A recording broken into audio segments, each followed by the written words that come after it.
Hello दोस्तों, स्वागत है आपका हमारी YouTube channel study for exam and knowledge में।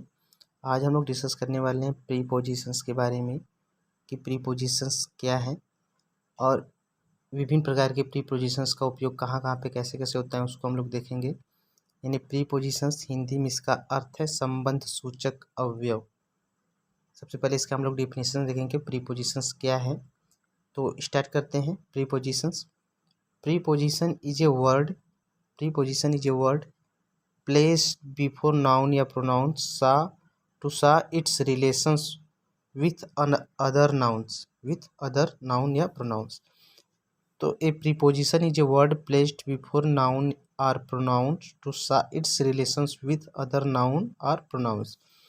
तो कहने का तात्पर्य है वह सब जो किसी संज्ञा सर्वनाम से पहले प्रयुक्त होकर के संज्ञा सर्वनाम से पहले प्रयुक्त होकर उसका संबंध किसी अन्य संज्ञा सर्वनाम से प्रकट कराता है तो उसे हम क्या कहते हैं, प्रीपोजिशंस कहते हैं। प्रीपोजिशंस कई होते हैं, विभिन्न प्रकार के प्रीपोजिशंस का हम प्रयोग देखेंगे कि कहाँ कहाँ पर प्रीपोजिशंस का उपयोग होता है। तो सबसे पहले कुछ प्रीपोजिशंस के अर्थ एवं प्रयोग को हम लोग देखेंगे कि उसका प्रयोग और उसका अर्थ कहाँ कहाँ पर होता है। यानी जो प्रीपोजिशन है उसका अर्थ क्या है और उसका प्रयोग कहाँ कहाँ पर होता है। जैसे इन तथा इनटू प्रीपोजिशंस का प्रयोग कहाँ पे होता है, इसका अर्थ क्या है। इन तथा इनटू का अर्थ है में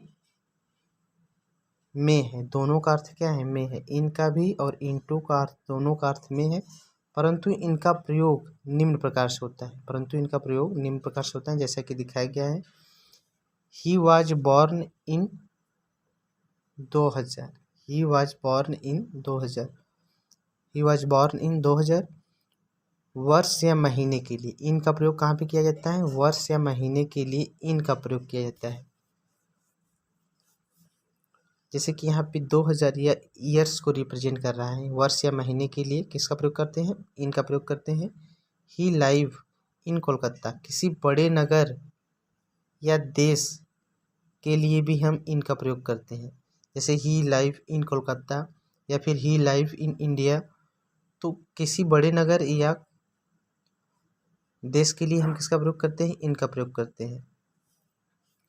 he is in the car, स्थिरता दिखाने के लिए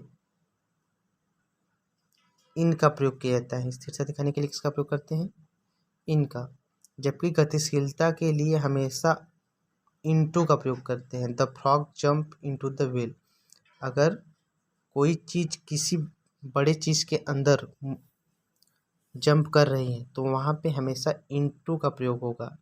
यानी किसी बड़े चीज़ के अंदर किसी छोटी चीज़ का जब समावेशन होता है तो वहाँ पे इनटू का प्रयोग होता है। यानी गतिशीलता दिखाने के लिए हम किसका प्रयोग करते हैं, इनटू का प्रयोग करते हैं। आन तथा अपान के प्रयोग में अंतर, दोनों का अर्थ पर होता है। आन का और अपान का अर्थ क्या है, पर के अर्थ में इसका प्रयोग होता है, लेकिन इनका जो प्रयोग होता है अलग अलग स्थानों पर उनका अलग अलग प्रकार से होता है, जबकि दोनों का अर्थ क्या है, पर है। जैसे देखेंगे आन का प्रयोग कहाँ पे होता है, he was born on Friday, यानी निश्चित दिन के लिए हमेशा आन का प्रयोग होता है।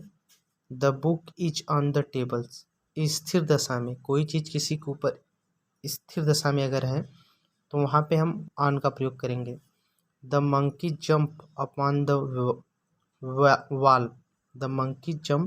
द वॉल, यानी गतिशीलता यानी गति दिखाने के लिए हमेशा अपान का प्रयोग करते हैं। गति दिखाने के लिए हमेशा किसका प्रयोग करते हैं, अपान का प्रयोग करते हैं। इसके बाद हम लोग देखेंगे एट का प्रयोग कहाँ पे होता है। एट का अर्थ होता है पर या में,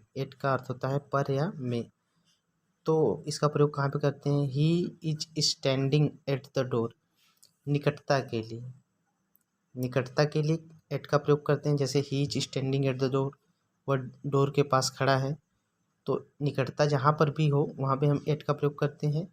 ही goes to office at 9 o'clock, निश्चित समय के लिए। He goes to office at 9 o'clock, यानी 9 बजे वो ऑफिस गया। तो निश्चित समय के लिए हम किसका प्रयोग करते हैं? एट का प्रयोग करते हैं। निकटता दिखाने के लिए भी हम किसका प्रयोग करते हैं? एट का प्रयोग करते हैं। अब इसके बाद बात करेंगे ओवर। ओवर का अर्थ है पर या ऊपर। ओवर का अर्थ है पर या ऊपर। तो इसका प्रयोग कहाँ पे करते हैं? The bird are flying over the house. जब कोई चीज़ किसी चीज़ के ऊपर हो तो वहाँ पे हम ओवर का प्रयोग करते हैं। जैसे the bird are flying over the house. पक्षी घर के ऊपर उड़ रही हैं, तो घर के ऊपर के लिए हम ओवर का प्रयोग करेंगे।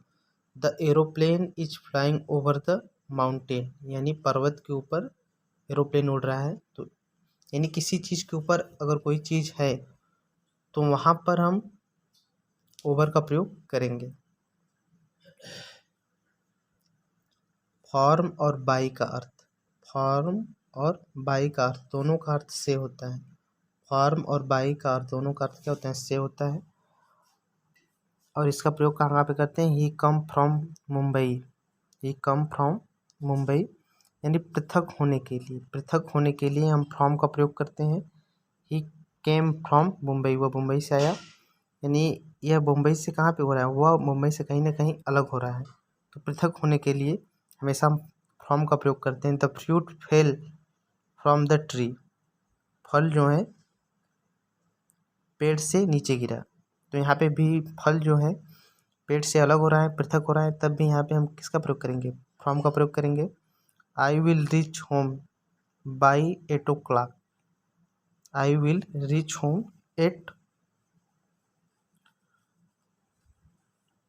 By 8 o'clock। मैं घर 8 बजे तक पहुँच जाऊँगा। 8 बजे तक पहुँच जाऊँगा। तो तक के लिए भी हम बाई का प्रयोग करते हैं। We went to Calcutta by trains. We went to Calcutta by trains, यानी द्वारा के लिए भी बाई का प्रयोग करते हैं। इसके बाद बात करेंगे हम लोग फॉर एवं सिंस का प्रयोग कहाँ कहाँ पे करते हैं। फॉर एवं सिंस का प्रयोग कहाँ कहाँ पे करते हैं? फॉर एवं सिंस का अर्थ से के लिए होता है।